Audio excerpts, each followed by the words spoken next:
Bonjour à tous, allez j'espère que vous allez bien.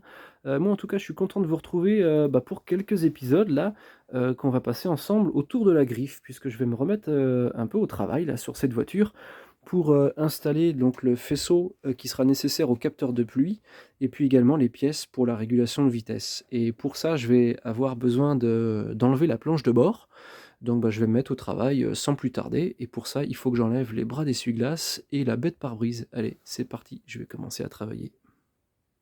Allez, donc j'ai bien avancé, donc j'ai enlevé tout le moteur d'essuie-glace avec la timonerie, les espèces de gros triangles métalliques noirs, et on va pouvoir maintenant accéder aux 3 gros écrous qui maintiennent la planche de bord fixée contre la cloison. Donc on en trouve un ici, le deuxième, il est là derrière le petit ovale, et le troisième, il est où? Il est caché ici. Voilà. Donc là, je vais les dévisser et puis bah, après, je vais devoir aller à l'intérieur de l'habitacle pour m'attaquer à la partie intérieure. Allez, j'ai bien avancé là, donc puisque j'ai enlevé donc toute la colonne de direction. J'aurais pu laisser la colonne, et enlever que le volant, mais, lors de ce premier gros check-up, sur la griffe, je m'étais rendu compte que je pouvais pas enlever le volant parce qu'il est coincé, hein. J'ai tiré comme un âne, mais ça voulait pas venir. Donc là, ce qu'il va falloir que je fasse, c'est enlever l'airbag, prendre un chasse-goupille et mettre un bon coup de marteau sur l'axe. Un coup de marteau suffira et mon volant va pouvoir se dégager de l'axe de la colonne. Puisque donc, bah, pour enlever une planche de bord, on est obligé d'enlever le volant. Ensuite, j'ai enlevé pas mal de choses, donc la console intersiège, donc l'entourage de colonne de direction, le combiné d'instruments. Et voilà où j'en suis maintenant. Voilà, donc il n'y a pratiquement plus rien sur la planche de bord. Et là, je vais pouvoir l'enlever. Seulement, il faut encore que j'enlève 3 vis et je vais vous montrer où elles se situent. Allez, c'est parti. Allez, bah, la première vis qu'il faut enlever, c'est celle-ci, voilà, qui est cachée derrière la tirette pour l'ouverture du capot. Donc il faudra déjà dévisser la tirette et après vous pourrez accéder à cette première vis qui est cachée à gauche, voilà, à côté du repose-pied. Allez, maintenant je vais vous montrer la deuxième. Allez, la deuxième, elle est au milieu de la planche de bord. Elle est ici, là. Voilà, derrière le poste, un peu en dessous du poste. Voilà. Et la troisième, bah en fait, c'est la même qu'il y avait tout à gauche. Et on la retrouve ici. Voilà. Tac. Voilà, donc il faut enlever ces 3 vis-là. Et après, bah, votre planche de bord pourra se reculer complètement. Donc, en tout et pour tout, la planche de bord est par 6 vis. Enfin, 3 vis à l'intérieur et 3 écrous à l'extérieur côté compartiment moteur. Allez, donc je viens de décoller légèrement ma planche de bord vers moi, donc elle touche plus vraiment le pare-brise là, et on peut voir qu'elle tient plus du tout. Je sais pas si je vais réussir à filmer, parce qu'il faut pas bouger en même temps, mais voilà, vous avez vu, c'est pas évident à filmer, mais voilà, elle est plus du tout solidaire du tablier avant. Donc je vais reculer la voiture, je vais enlever tout ce qui est sous le capot, je vais la ressortir du garage, je vais pouvoir ouvrir ma porte en grand ici, et puis sortir ma planche de bord sans rien abîmer, surtout les sièges. Voilà. Allez, je vous reprends juste après. Allez, donc je viens de sortir la voiture du garage, j'ai ouvert la porte, je vais m'installer à bord et je vais tirer la planche de bord vers moi, je vais l'accompagner vers moi et puis la faire sortir par la gauche comme ça en faisant bien attention de ne pas abîmer les sièges. Voilà. C'est toujours un moment allez, émouvant, c'est pas le mot, mais fort en tout cas, puisque il y a de très fortes chances pour que cette planche de bord ait jamais été démontée. Donc voilà, elle est à sa place depuis un beau jour de mars 95. Voilà, donc je m'apprête à l'enlever, donc voilà, c'est un moment fort. Allez, donc je vais l'embarquer avec moi et puis je vous reprends juste après. Bon bah voilà, la planche de bord est sortie, ça s'est plutôt bien passé, je suis content. En revanche, grosse déception, puisque le radiateur de chauffage a été fabriqué en septembre 2020. Voilà, ce qui veut dire que la planche de bord a été démontée, hein, puisqu'il faut enlever la planche de bord pour changer le radiateur de chauffage. Donc voilà, petite déception quand même. Voilà, je ne suis pas le premier à avoir démonté cette planche de bord après son montage à l'usine le 7 mars 95. Voilà. Bon allez, pour vous, il n'y aura pas de coupure, je vais vous reprendre juste après. Mais moi, je vais m'arrêter là pour ce soir, parce que j'ai faim. Donc je vais les manger et puis, bah, je continuerai demain, pour voir un petit peu ce qui se passe derrière cette planche de bord là-bas, pour voir s'il y a du pré-câblage que je peux utiliser ou pas. Allez, moi je vais aller me coucher et puis, bah, nous, on se retrouve juste après. Bon, bah, allez, après une bonne nuit de sommeil, c'est reparti pour une journée de travail. Donc, j'ai pris l'aspirateur, j'ai branché le compresseur, j'ai protégé un peu la voiture comme, je pouvais avec un drap et puis, bah, je vais passer, voilà, mon mon écouvillon là, un pinceau, coup de soufflette, aspirateur, partout là dans ce secteur-là. Allez, c'est parti. Allez, donc j'avance plutôt bien, j'ai même enlevé le pulseur d'air en dessous pour, nettoyer tous les conduits par là. J'ai fait un petit coup de propre sur cette grosse pièce métallique là qui supporte toute la colonne de direction parce qu'elle était quand même vraiment rouillée. Donc j'ai appliqué dessus un convertisseur de rouille. Il m'en restait de quand j'avais fait le train arrière. Je vais attendre que ça sèche et puis je vais, en prenant garde de bien tout protéger autour, je vais lui passer un petit coup de peinture, vite fait. Au moins comme ça sera plus agréable à regarder et puis, même à y passer les mains, lorsqu'il faudra travailler dans ce secteur-là, eh ben, on n'aura pas les doigts, tout pleins de rouille. Allez, je vais attendre que ça sèche et je vais faire autre chose en attendant.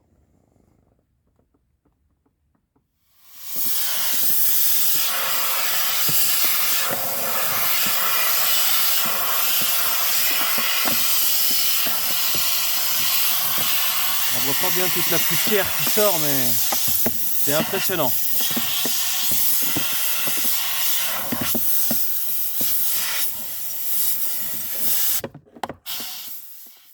Oh, depuis tout à l'heure, je souffle avec le compresseur là-dedans, là. Il sort des trucs pas possibles. Et je suis loin d'avoir encore tout enlevé, hein. Regardez un peu. Il faut que j'aille chercher toute cette crasse là. Tous ces débris là qui se sont accumulés au pied du radiateur. Voilà, ça c'est des choses qui n'arriveraient pas, enfin qui n'arrivent plus maintenant puisqu'on a des filtres habitacles sur les voitures. Donc je vais fabriquer un petit crochet là, avec une patte en fer, puis je vais aller gratouiller tous ces petits trucs qui se sont accumulés là-bas là. Hop là.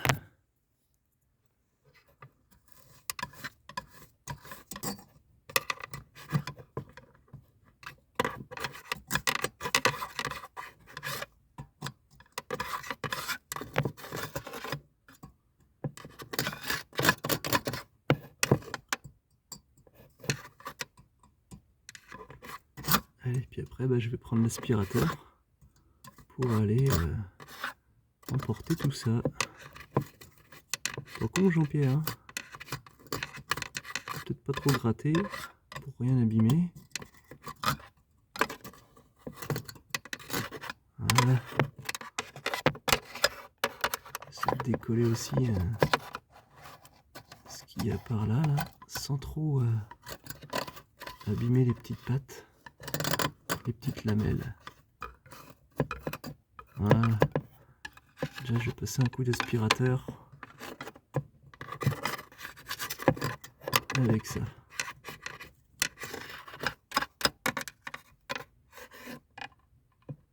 Bon, et ben, il y avait un sacré paquet de saleté hein, dans ce bloc chauffage.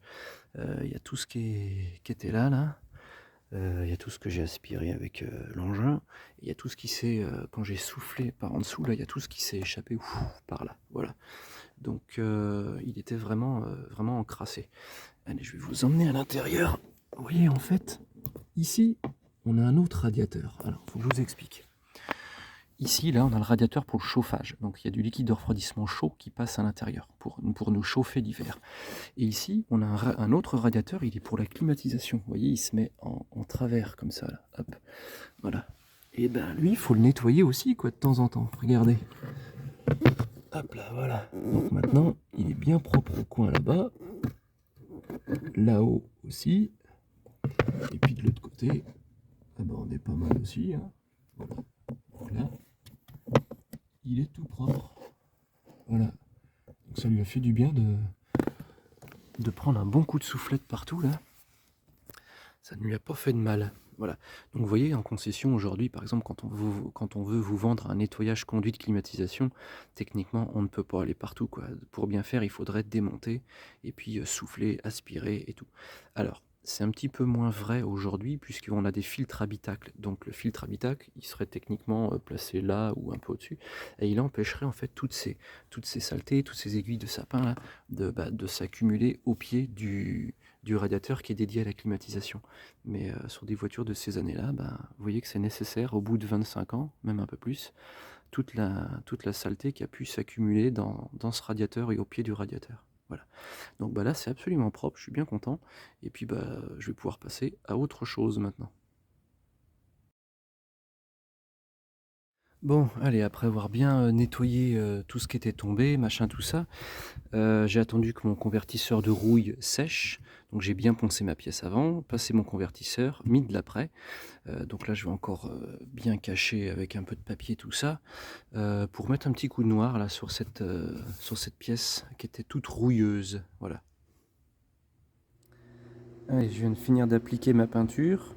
C'est pas du grand art, mais on s'en fout. C'est juste pour pas que j'ai les doigts tout pleins de rouille lorsque je touche cette pièce. Voilà. Bon, en attendant que ça sèche, je vais aller dans le garage là-bas et puis je vais enlever le volant de la colonne de direction.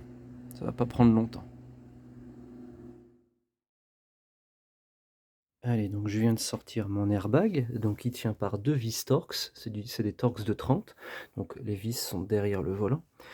Et contrairement au 306 de deuxième génération, le volant, il est pas tenu par une grosse vis Torx, c'est un écrou, là, sur les phases 1 apparemment.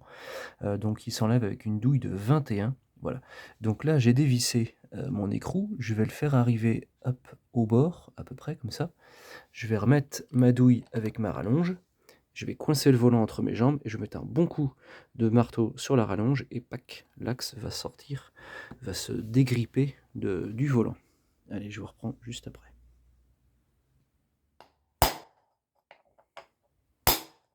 Hop là. Et voilà.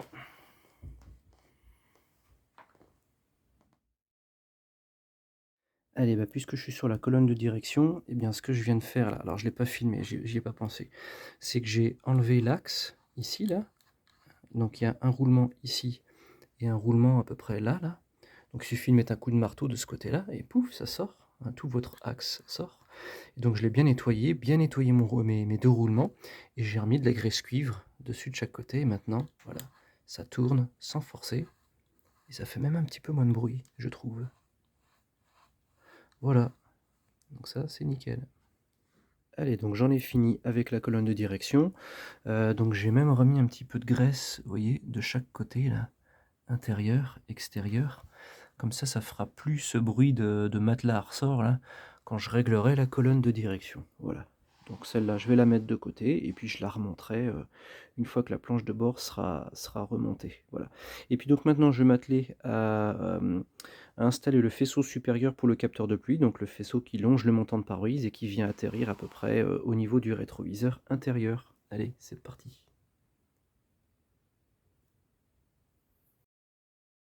Allez, donc j'en ai terminé avec l'installation de la première partie du faisceau de capteur de pluie. Donc on voit la petite prise orange là-bas. Donc je l'ai fait monter le long, hop ici, après longer ici pour ressortir à cet endroit-là. Donc pour ça, j'ai dû enlever mes pare-soleil, mon plafonnier, tout ça. Voilà, donc la prise va rester pendante le temps qu'on remplace le pare-brise qui est juste là-bas en fait. Hein, voilà, pare-brise athermique avec capteur de pluie. Voilà. Ensuite, la grosse pièce métallique là, qui tient la colonne de direction qui était toute rouilleuse, voilà, la couche de noir a séché, c'est bien plus propre comme ça. Voilà.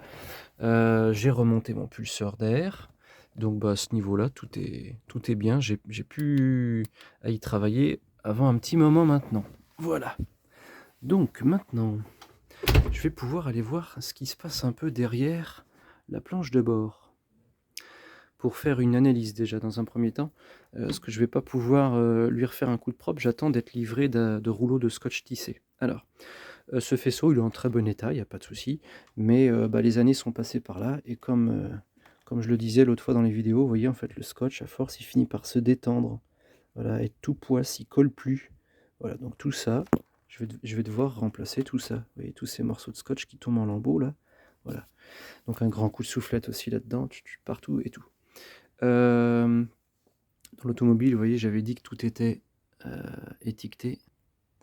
On retrouve bien 306, voilà, 7 mars 95, vous voyez 07-03-95 à 15h56 exactement même. C'est très, très précis. Alors, il y a une petite différence, par rapport à la S16 dans la manière dont court le faisceau derrière cette planche de bord. Sur la S16, en fait, le faisceau est enroulé dans une sorte de feutrine avec des scotch et puis il est maintenu par des riselants qui sont clipsés, tout au long de la planche de bord. Sur 306 phase 1, visiblement, en fait, il faisait courir le faisceau dans des gaines plastiques, un peu comme des gouttières et vous voyez le faisceau court tout le long là-bas. Voilà, donc il y a une grande pièce qui fait ça, ça, voilà, chose qui avait plus après sur les 306 de génération, d'après. Alors, il y a beaucoup de similitudes avec le faisceau de la S16. Ce qui est dommage, c'est qu'il n'est pas pré-câblé pour la pédale d'embrayage, pour le contacteur de sécurité de la régulation de vitesse. Donc, j'ai bien fait l'autre jour de prendre à la casse cette petite prise-là, donc elle me sera bien utile. Ensuite, on retrouve les mêmes choses, hein, 13 de masse, donc notre gros connecteur 96 voix, toutes nos prises diverses, voilà. Et un petit relais ici qui est caché, qu'on ne voit pas, que je viens de découvrir. Alors celui-là, je ne sais pas à quoi il sert. Voilà, si vous le savez dans les commentaires, ce petit relais bleu là, je ne sais pas à quoi il sert. Voilà. Ensuite, on retrouve les mêmes choses ici, hein, donc Neumann et puis Komodo. Hop, l'autre Komodo, il est où? Il est là. Voilà. Tac. Voilà, ça c'est tout ce qui est lié au conditionnement d'air, climatisation. On retrouve donc notre prise pour l'autoradio et puis après tous nos boutons, les 4 boutons du bas et l'horloge. Voilà, rien de très très compliqué. Ensuite, qu'est-ce qu'on a par ici? Donc tout ce gros faisceau là, ces 2 grosses prises avec cette petite prise là ici, ça c'est pour l'antidémarrage codé, donc tout ça, ça s'en va au milieu de la planche de bord, ça passe derrière le bloc chauffage. Et puis il y a un petit truc bizarre, c'est ces 2 prises là, ces 3 prises là même. Alors celle-ci, la marron, je pense que c'est le pré-câblage pour l'éclairage de la boîte à gants. Par contre celle-ci, ces 2 prises là qui sont, vous voyez, encore emballées dans du scotch pour protéger les prises, ça je sais pas. Donc il y a des numéros sur les fils, donc je vais chercher. Je ne sais pas du tout à quoi peuvent servir ces 2 prises là, qui étaient clipsées ici là. Vous voyez, elles étaient là comme ça, tchac. Donc je sais pas à quoi ça peut servir. Voilà.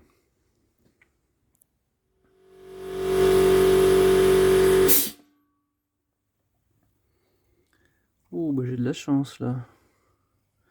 Allez, allez. Ce serait bien que je puisse faire le tour comme ça. Et merde, j'ai parlé trop vite. Bon, vous avez compris le principe, quoi. Faut que je me coque ça pour les 2 côtés. Hop, et voilà. Donc là, c'est tout propre et c'est prêt à accueillir la nouvelle mousse, mais je la mettrai un petit peu plus tard. Allez, donc là, je continue. Donc j'ai enlevé le conduit d'aération avec la grille d'aération, là, donc qui sont ici. Et l'autre côté, ce tuyau-là, là, il tient par un rivet, vous voyez? Hop là. Voilà, donc je vais devoir le faire sauter, celui-là, j'en remettrai un neuf quand je réinstallerai ce conduit. Allez, je vais l'enlever. Allez, donc ça y est, mon deuxième conduit est démonté, et puis j'ai sorti donc les aérateurs en forme de triangle. Il y en a un qui a déjà dû être démonté, je pense, parce que regardez, l'espèce de caoutchouc là, il est tordu. Ça devait appuyer et pas comme il faut, et donc il y a une partie de l'air qui devait pas sortir comme il faut, comparé de l'autre, vous voyez, qui est tout nickel. Voilà. Et à l'intérieur de ça, c'est vraiment tout crado, quoi. Vous voyez cette espèce de puff là, qui est tout dégueulasse. Regardez. Donc voilà, tous les tuyaux, partout, sont comme ça. Donc il faut les nettoyer, quoi. Voilà. Alors, je me suis rendu compte qu'il y en avait un qui semblait être plus moderne que l'autre. C'est celui-là, regardez. Vous voyez, quand on ouvre le trapouillou, là, je sais pas si on va réussir à voir. Vous voyez, le tour est en caoutchouc un peu mou, là. Tout est de couleur noire, mais le pourtour de cette espèce de pièce ronde est un peu plus mou que le reste. Voilà. Alors que l'autre, hop là, eh ben, c'est une espèce de mousse merdique, là, regardez, qui tombe un peu en morceaux, là. Donc voilà, il y en a peut-être un qui a dû être changé. Voilà. Allez, donc je vais embarquer tout ça à la maison et puis je vais laver, tout ça à l'eau chaude. Allez, bon, bah, ma planche de bord, elle est à l'envers. Ça m'a permis de pouvoir, reposer les nouvelles mousses et je suis très content parce que la chute que j'avais m'a permis de faire pile poil le taf. Donc je suis bien content, comme ça j'aurai pas de nouveaux rouleaux à acheter.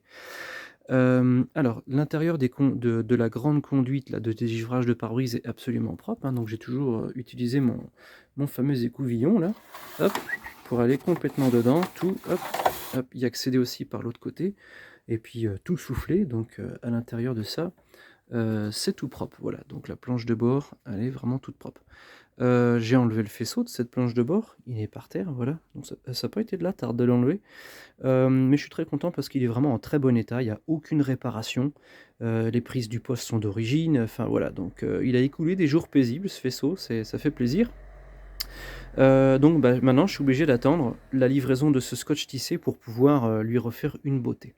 Et en parlant de faisceau, il faut que je commence à regarder aussi en même temps, en parallèle, comment je vais pouvoir intégrer le faisceau du capteur de pluie, de manière à ce que ça fasse le plus d'origine possible, mais que cette action soit réversible. C'est-à-dire que voilà, que ça soit gainé bien propre, que ça puisse, être implanté assez logiquement, mais que d'un autre côté, je puisse enlever ce truc-là si un jour, j'avais envie de l'enlever. Voilà. Sinon quoi d'autre? Bah, j'ai enlevé le haut de la console centrale là, pour pouvoir récupérer d'autres tuyaux de chauffage.